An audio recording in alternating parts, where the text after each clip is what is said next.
Hey, what's up guys? Welcome back to the channel. My name is Travis and welcome back to another daily Q&A. So today's question is from Sean. He wants to know, how do you know when Acropora are really dead? Well, there's a basic obvious answer which I'll give you, and then we're going to dive into kind of some tips and tricks adding corals to your tank, some things you need to look out for that could be showing stress, or the coral's just not happy and probably should be relocated. We're going to just kind of talk about some various things. I don't have an outline here, so we'll see where the video goes.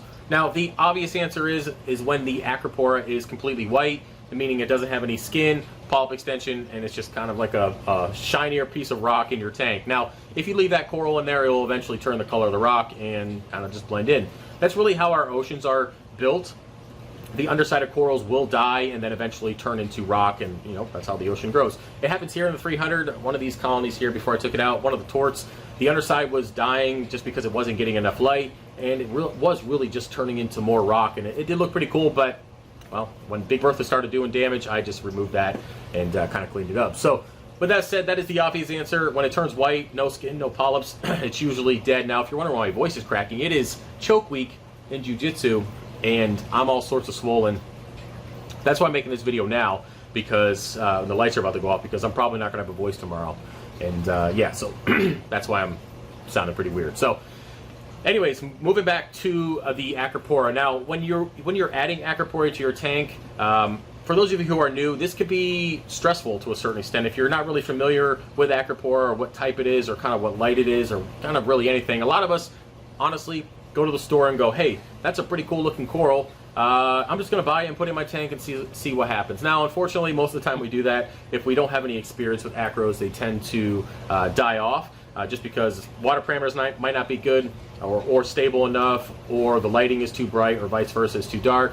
There's too much flow. Maybe you have a fish that just likes destroying stuff. Who knows? Either way, a lot of the times we just go and add corals to our tank without really paying attention. That is one of the #1 killers when it comes to Acropora. We're just not familiar with what they are or what the requirements are, and that's just kind of a new mistake that a lot of us make. Now, one thing I recommend is, for those of you who are going to get into Acropora, is know what the PAR is of your tank. This is kind of, to sum it up, the overall light intensity at various points in your rock structure. So I do have a video where I go ahead and test the PAR, or the light intensity on the rock structure, when I first added the radions back when I set up this tank. So it is in the 300-gallon playlist. But either way, knowing the PAR or the light intensity really goes a long way when it comes to adding Acropora. So say you buy a staghorn. Those do relatively well in higher PAR numbers of like 350, 450, 550, even upwards of 800, depending on what you have for a tank and what it's used to. But if you were to take a tort, which is more considering a deep water or a more experienced type of Acropora, and you add that to like a 500-600 PAR tank, there's a good chance you're probably going to kill that coral off. So knowing the light intensity or the overall PAR of your tank is definitely the best way to go when it comes to introducing corals to the tank, because it really helps you not only set your lights to what they should be or what their intensity should be, so again, you're not blasting corals or have your lights up too high for the size of the tank. Not only does it give you an idea of what your lighting should be, but it also lets you know where corals would probably be comfortable based on the type of coral that it is. So knowing the PAR, good thing. Now, the next thing you want to do when you're adding these corals is making sure your water parameters are stable. This is your temperature, your salinity, and your alkalinity. Those are the three things that I recommend you keep as stable as possible. Now, you can do this through testing daily, or a Trident, or an Apex, or whatever else you got going on. Just making sure that they're stable. And again, there's whole other videos that we can do in depth, just like the STN and RTN, kind of talking about what truly is stable. But either way, making sure your water parameters are as stable as possible, meaning that they're not fluctuating between, like, say, 7 DKH and 9 DKH within a couple days. You're looking at like maybe a 7.2 to a 7.5 fluctuation, opposed to those bigger numbers. So again, small movements indicating that the water parameters are stable. So PAR, stability, and water parameters. Now, when you are adding these corals to the tank, I do recommend that you find out where they came from, as in what the tank was like, what kind of PAR it was like, light intensity, water parameters, and try to match those as close to your tank as you can. Now, I wouldn't say go ahead and, if you have a tank full of Acropora and you buy one that has like off salinity or off PAR or something like that, I wouldn't make major changes to your tank to make one coral happy. I wanted to throw that out there because probably some of you guys have done that. I know that I've made changes because I got a coral that I really liked, that was really expensive, and I was like, well, I need to make this adjustment on my tank. because I want to make this one coral that I really like happy, sacrificing the rest in the tank. Just don't do that. What you can do is you can acclimate corals, especially Acropora. Since the videos about Acropora, you might as well just focus on that. So acclimating them as in putting them on a frag rack and adjusting you can put it on the glass, you can adjust the height to really get the par to where you want it to be, starting low if it came from a low par tank, and working your way up to where you actually want to put it on the rock structure. Now, that's pretty much it when it comes to introducing the corals and kind of some things you need to take into consideration.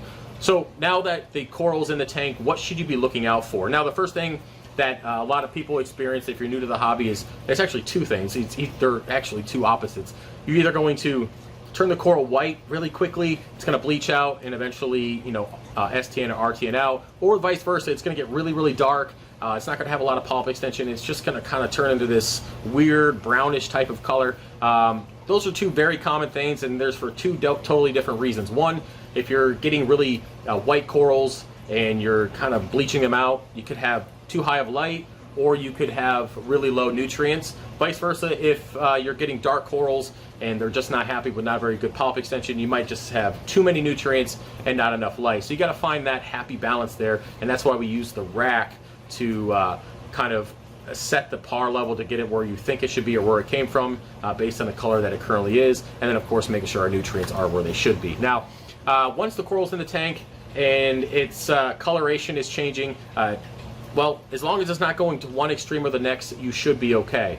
What you want to focus on now is kind of how the coral polyps look. Are you getting polyp extension? Polyp extension on Acropora is actually really important. It's a good indication on how happy the coral is. Now, what determines polyp extension? Flow is probably the #1 thing, but the next thing there is going to be nutrients. As long as your nutrients are where they should be, and quick thing on that, nitrates 3 to 5 ppm is what I recommend, and phosphates, here goes my throat again, 0.07 to 0.15 is a pretty safe range to be in either one of your nutrients. Now, if those are good to go and your lighting is what it should be, or where it came from the original tank and the coloration is the same, then flow is your next thing you want to consider. So if you're blasting Acropora colonies, they're not going to like it.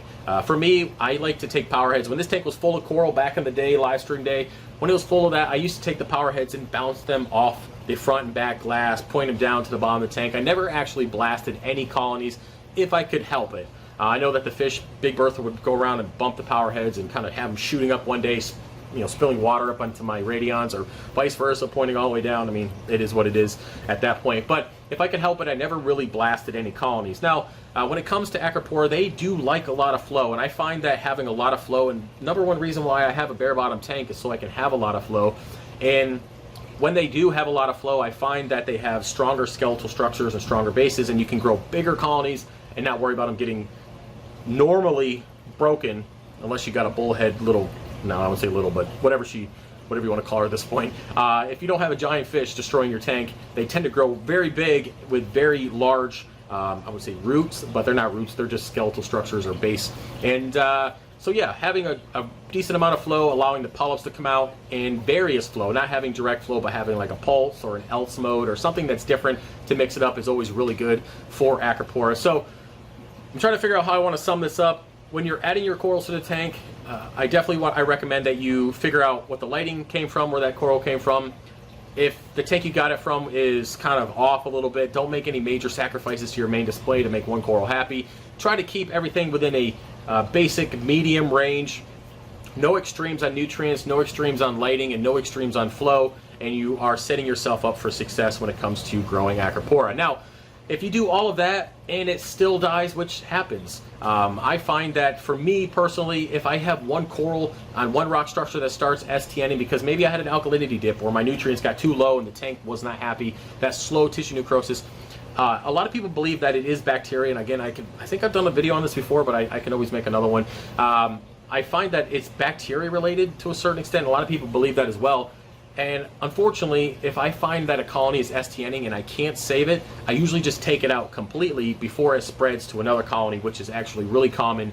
And it happens a lot with coral frags. If one starts STNing, usually a couple of them around it will do it, and it kind of just spreads out like this nasty, well, it's a bacteria or virus or whatever you want to call it. But so I would say is if you're doing everything the way you should be doing, and the tank is in a happy medium on everything to get with no extremes, and your corals are relatively happy, let it be that way. If you don't make any major changes for one coral and don't make any major adjustments just to, again, make one coral happy or to make a group of corals happy, just keep the tank where it is in the medium range. And I say the medium range because a lot of us like to be at these high levels of alkalinity because we think it gives us tons more growth, or really low nutrients because we think that having low nutrients is going to prevent algae. You know, there's various reasons. But anyways, I don't want to keep this video going on forever because I'll probably start talking in circles because I don't have an outline. But yeah, so if you find this video to be helpful, definitely give it a thumbs up. If you want to subscribe, definitely do that. And if you have any questions, feel free to put them in the comment section and I will make a video on that. Now, last thing, if you want to support the channel, head over to FishOfHex.com. And yeah, hopefully the video turned out pretty good. And I'll see you hopefully tomorrow with another video if I can talk. All right, peace.